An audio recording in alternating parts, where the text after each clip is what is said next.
بسم اللہ الرحمن الرحیم اللہم صلی علی محمد وعلی آل محمد۔ السلام علیکم ورحمۃ اللہ وبرکاتہ۔ امید ہے آپ سب لوگ خیریت سے ہوں گے۔ میں آپ سب دوستوں کو خوش آمدید کہتا ہوں۔ آج کی ویڈیو آپ کے لیے یقیناً بہت فائدہ مند ثابت ہوگی، اس لیے ویڈیو کو اینڈ تک ضرور دیکھیں اور پسند آنے کی صورت میں ویڈیو کو لائک اور شیئر کریں اور چینل کو سبسکرائب کریں۔ ہمارا آج کا ٹاپک ہے خشک دھنیا کے فائدے۔ خشک دھنیا کو ثابت دھنیا یا دھنیا کے بیج بھی کہتے ہیں۔ اسے انگریزی میں کورینڈر، فارسی میں کشنیز اور حکمہ حضرات اسے کشنیز خشک کہتے ہیں۔ خشک دھنیا وٹامنز اور منرل سے بھرپور ہے۔ اس میں پائے جانے والے غذائی اجزاء جیسے iron, magnesium, phosphorus, potassium, zinc, manganese, omega 3 fatty acid. اس کے علاوہ اس میں وٹامن B1 سے وٹامن B9 تک تمام وٹامنز پائے جاتے ہیں اور vitamin C, vitamin D, vitamin E اور لائکوپین وغیرہ پائے جاتے ہیں۔ خشک دھنیا تقریباً ہر گھر میں موجود ہوتا ہے۔ ہمارے یہ کچن کے مصالحوں کا اہم جزو ہے۔ ہم اسے کھانوں میں ذائقے اور خوشبو کے لیے استعمال کرتے ہیں۔ خشک دھنیا کے بے شمار طبی فوائد بھی ہیں جن سے ہم ناواقف ہیں۔ اس کا ذائقہ پھیکا اور خوشبودار ہوتا ہے۔ یہ بھورے رنگ کے چھوٹے چھوٹے بیج ہوتے ہیں۔ مزاج، اس کا مزاج سرد خشک ہوتا ہے۔ فوائد، دماغ کے لیے بہترین ہے، دماغ کو مضبوط کرتا ہے، دماغ کو فرحت بخشتا ہے، دل کے لیے بہت مفید ہے۔ خشک دھنیا دل کے لیے بہت مفید ہے۔ کولیسٹرول لیول اس سے کم ہوتا ہے، ہائی بلڈ پریشر کو بھی کم کرتا ہے۔ یہ پیشاب آور ہے، یہ دل کو مضبوط کرتا ہے، گھبراہٹ اور پریشانی کو دور کرتا ہے۔ دھنیا شوگر لیول کو بھی بڑھنے نہیں دیتا۔ معدے کے لیے بہت مفید ہے۔ خشک دھنیا معدے کو طاقت دیتا ہے، معدے کی گرمی کو دور کرتا ہے، ہاضمہ کو درست کرتا ہے۔ متلی اور پیچش میں اس کا استعمال بہت فائدہ مند ہے۔ اس سے قے رک جاتی ہے، نیند بہت اچھی آتی ہے۔ خشک دھنیا میں آئرن کی موجودگی خون کی کمی کو دور کرتی ہے۔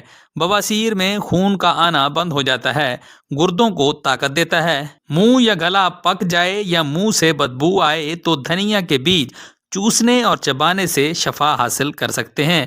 دھنیا کی تاثیر بے حد ٹھنڈی ہوتی ہے۔ اس کے استعمال سے معدہ اور جگر کی گرمی ختم ہو جاتی ہے۔ اس کے استعمال سے آنکھوں کی بیماریوں سے محفوظ رہتے ہیں۔ اس کے استعمال سے نظر کی کمزوری دور ہوتی ہے۔ اس سے جسم اندر سے صاف ہوتا ہے، جسم سے فاضل مادے خارج ہوتے ہیں۔ یہ مردوں اور عورتوں دونوں کے لیے فائدہ مند ہے۔ یہ ہارمونل انبیلنس کو بھی ختم کرتا ہے۔ عورتوں کے ماہانہ نظام کی خرابی میں بھی مفید ہے۔ اس کے استعمال سے وزن کم ہوتا ہے۔ یہ ہماری جلد کے لیے بہت فائدہ مند ہے۔ اس کے استعمال سے ایکنی اور پمپل جیسے مسائل سے بھی بچنے میں مدد ملتی ہے اور جلد فریش نظر آتی ہے۔ دھنیا کا استعمال ہمارے بالوں کے لیے بھی بہت مفید ہے۔ اس سے بال مضبوط ہوتے ہیں اور بالوں کا جھڑنا رک جاتا ہے۔ دھنیا کا استعمال سر درد اور پٹھوں کے کھچاؤ میں مفید ہے۔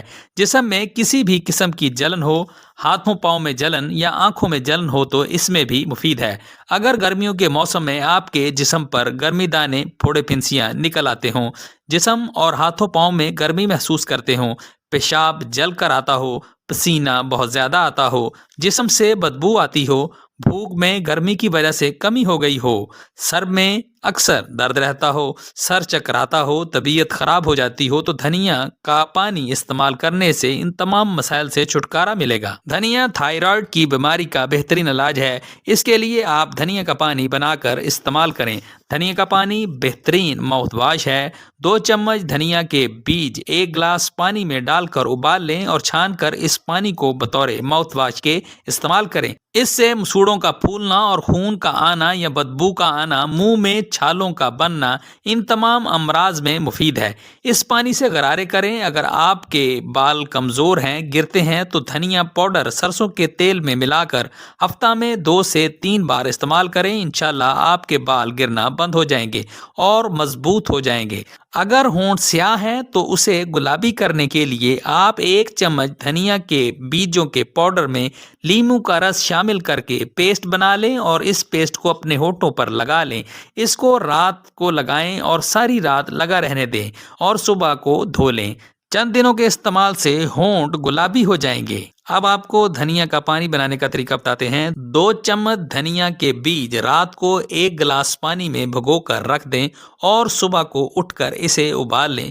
پانی جب آدھا رہ جائے تو اس پانی کو چھان کر پانی پی لیں اور بیج پھینک دیں۔ اگر رات بھر پانی میں نہیں بھگو سکتے تو 2 سے 3 گھنٹے کے لیے بھگو دیں۔ اس کو ہلکی آنچ پر پکانا ہے۔ یہ پہلے بیان کردہ تمام امراض میں مفید ہے۔ دھنیا کو آپ پاؤڈر کی شکل میں بھی استعمال کر سکتے ہیں، مثلا اس کو پیس کر رکھ لیں اور آدھا چمچ چائے والا کھانے کے بعد پانی کے ساتھ استعمال کریں، یا پھر 10 سے 11 عدد دانے منہ میں رکھ کر چبا کر چوس لیں اور کھا لیں۔ جسم میں کسی جگہ جلن کی صورت میں نسخہ شیئر کرتے ہیں۔ دھنیا، سونف اور مشری، ان تینوں چیزوں کا پاؤڈر بنا کر رکھ لیں اور 1 چائے والی چمچ استعمال کریں۔ اس سے آنکھوں، ہاتھوں پاؤں اور پیشاب کی نالی کی جلن اور سوزش ختم ہو جاتی ہے۔ مردوں کے حوالے سے جریان، احتلام اور ذکاوت حیض یا صورت انزال کا مسئلہ ہو تو اس صورت میں دھنیا کو توے پر بھون لیں اور اسے پاؤڈر بنا لیں اور اس میں مشری کا پاؤڈر بنا کر مکس کر لیں۔ دن میں 2 بار استعمال کرنے سے آپ کا مسئلہ حل ہو جائے گا۔ مقدار خوراک، اس کی مقدار خوراک 5 سے 7 گرام ہے، جو کہ 1 چمچ چائے والی بنتی ہے۔ اس سے زیادہ استعمال نہ کریں۔ احتیاط، کیونکہ اس کا مزاج سرد خشک ہے، اس لیے ٹھنڈے موسم میں اس کا استعمال ہرگز زیادہ نہیں کرنا چاہیے۔ سوکھا دھنیا پیشاب آور ہوتا ہے، اس کے زیادہ استعمال سے پیشاب زیادہ آنے کی صورت میں ڈی ہائیڈریشن ہو سکتی ہے۔ مرد حضرات اسے احتیاط سے استعمال کریں۔ ایسے مرد جو کمزور ہیں، جن کی قوت باہ کمزور ہو، وہ دھنیا استعمال نہ کریں۔ دھنیا بہت فائدہ مند چیز ہے، اسے اپنے کھانوں میں ضرور استعمال کریں، مگر ضرورت سے زائد ہرگز استعمال نہ کریں ورنہ نقصان ہو سکتا ہے۔ یہ تھا میرا آج کا